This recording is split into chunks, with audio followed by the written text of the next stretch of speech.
Continuando o 6º capítulo da primeira parte do livro Memórias de um Suicida,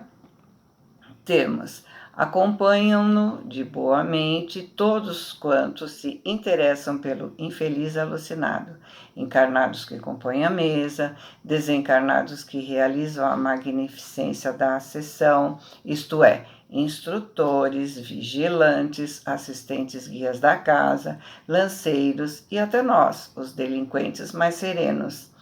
profundamente comovidos. Oram ainda os diretores de nossa colônia, que do segredo do templo assistem quanto se desenrola entre nós. Oram Teócrito e seus adjuntos, os quais do hospital também assistem aos trabalhos através dos possantes aparelhos que conhecemos ou simplesmente servindo-se da dupla vista que facilmente acionam, e assim docemente harmonizada e fortalecida ao impulso vigoroso dos pensamentos homogêneos de tantos corações fraternalmente unidos, sob o beijo sublime da caridade, no que ela pode encerrar de mais belo e desinteressado, a prece pura e santa se transformou em corrente vigorosa de luz resplandecente, que dentro de curtos minutos atingiu o alvo sagrado e voltou fecunda pelo abraço da sua divina misericórdia. Cada pensamento que se unifica aos demais em anseios compassivos, cada expressão caridosa extraída do coração, que subia à procura do Pai Altíssimo em favor do infeliz desonrado pelo suicídio, que precisou de ajuda humana para se adaptar ao além-túmulo. São vozes a lhe segredarem esperanças, são bálsamos fecundos e inestimáveis a gotejarem tréguas, vislumbres de bonanças nas cruéis tempestades que sacodem o seu espírito preso na desgraça. Após a prece, seguiu-se o silêncio impressionante, como só existiria sobre a terra outrora, durante a prática dos mistérios, nos santuários dos antigos templos de ciências orientais. Todos concentrados, apenas a médium se torcia e chorava, traduzindo o assombro da entidade comunicante. Pouco a pouco, sem que uma única palavra tornasse a ser repetida, ou melhor, proferida, e enquanto apenas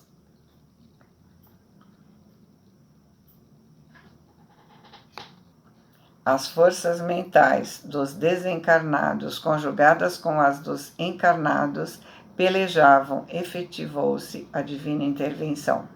E não desdenharemos descrevê-la, digno que é o seu transcendentalismo de nossa apreciação. As vibrações mentais dos assistentes encarnados, e particularmente da médium cuja saúde físico-material, físico-astral, moral e mental encontrava-se em condições satisfatórias, pois que foi anteriormente examinada pelos provedores do importante luta espiritual, reagiam contra as do comunicante que, viciadas, enfermas, positivamente descontroladas, investiam violentamente sobre aquelas, como ondas revoltas de imensa torrente que se despejasse abruptamente no seio esmeraldino do oceano, formoso e altivo, refletindo os esplendores do firmamento ensolarado. Estabeleceu-se assim luta árdua na realização de sublime operação psíquica, uma vez que influenciações saudáveis, fluidos magnéticos, mesclados de essências espirituais, aconselháveis no caso, fornecidos pela médium e pelos guias assistentes, deveriam se impor e domar as emitidas pela entidade sofredora, incapaz de produzir algo distante do inferior.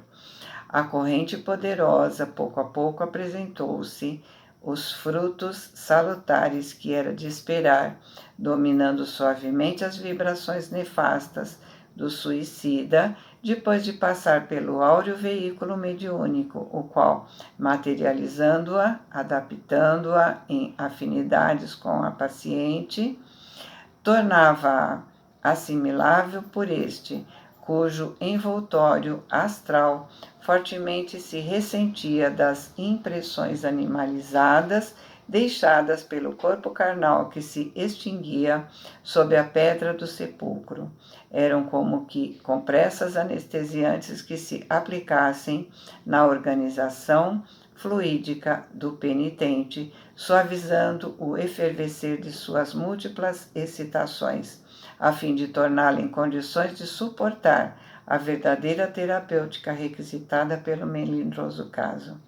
Era como o sedativo divino que piedosamente gotejasse virtudes transparentes sobre suas chagas anímicas, através do filtro humano, retado pelo magnetismo mediúnico, sem o qual o infeliz não assimilaria, de forma alguma, nenhum benefício que se lhe desejasse aplicar.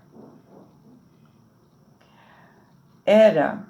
como transfusão de sangue em moribundo que voltasse à vida após ter se encontrado às bordas do túmulo, infiltração de essências preciosas que a médium recebia do alto ou dos mentores presentes em abundância, transmitindo em seguida ao paciente.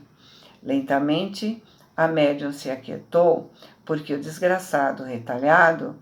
que se acalmou, já não via os reflexos mentais do ato temerário, o que equivale a adiantar que desapareceu a satânica visão dos fragmentos do próprio corpo, que em vão tentou recolher para recompor.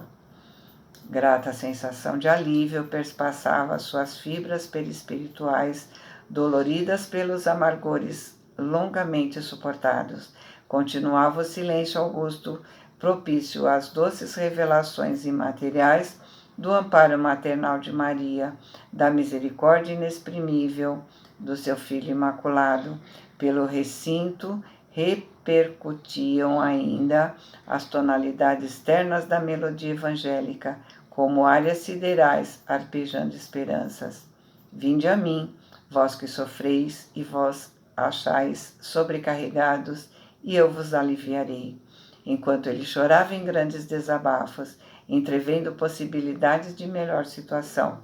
Porém, suas lágrimas já não traduziam os grunhidos violentos do início, mas expressão agradecida de quem sente a intervenção beneficente. Então, Alceste e Romeu acionaram as forças da intuição com veemência sobre a mente do presidente da mesa, que se engrinaldou de luminosidade adamantina. Os técnicos se aproximaram do aparelho mediúnico a que o infeliz se encostava. O presidente lhe aplicou pormenorizadamente o que lhe sucedeu e por que sucedeu. Ministra-lhe aula expressiva a que aqueles agentes corporificam com a criação dos quadros demonstrativos. Vimos que se repetia, então, na sessão espírita terrena, o que havíamos assistido nas assembleias do hospital presididas pelo insigne Teócrito. A vida do paciente ressurge como fotografada, refletida nesses quadros de suas mesmas recordações, desfilando à frente de seus olhos, desde o berço até o túmulo por ele mesmo cavado. Ele reviu o que praticou, assistiu aos grunhidos rápidos da agonia que a si próprio ofereceu sob as rodas de um veículo, contemplou perplexo e aterrado os destroços a que seu gesto brutal reduziu sua configuração humana cheia de vigor e de seiva para o prolongamento da existência, mas agora o fez independente daqueles destroços, como se houvesse despertado de hediondo pesadelo. Observou mesmo, desfeito em lágrimas, que mãos piedosas recolheram seus despojos sangrentos de sobre os trilhos, assistiu comovido ao sepultamento dos mesmos em terra consagrada e viu o vulto confortador de uma cruz montando guarda à sua sepultura. Assim compreendeu e aceitou o acontecimento que sentia dificuldades e repulsa em acatar, isto é, que era imortal e continuaria vivendo ainda e para todo sempre, apesar do suicídio,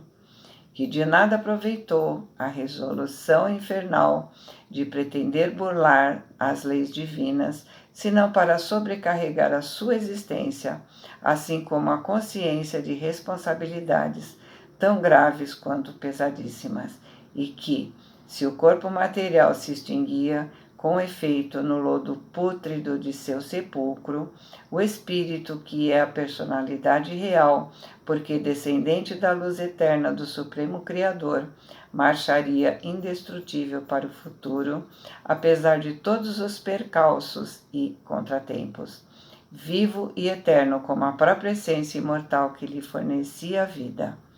Ó Deus do céu, que ofício religioso ultrapassará em glórias essa reunião singela, desprovida de adornos e repercussões sociais, mas onde a atribulada alma de um suicida, descrente da misericórdia do seu Criador, desesperada pelo acervo dos sofrimentos daí consequentes e inclemência dos remorsos, é convertida às luzes da fé, pela doçura irresistível do Evangelho do meigo nazareno. Que cerimônia, que ritual, quais festividades e pompas existentes sobre a terra poderão pleitear com a magnificência do santuário secreto de um núcleo de estudos e labores espirituais, onde os missionários do amor e da caridade do unigênito de Deus, em seu nome esvoaçam, mergulhados em vibrações impolutas e puras, oferecendo aos iniciados modernos, que se unem em cadeias mentais excelentes, o precioso exemplo de nova prática da fraternidade.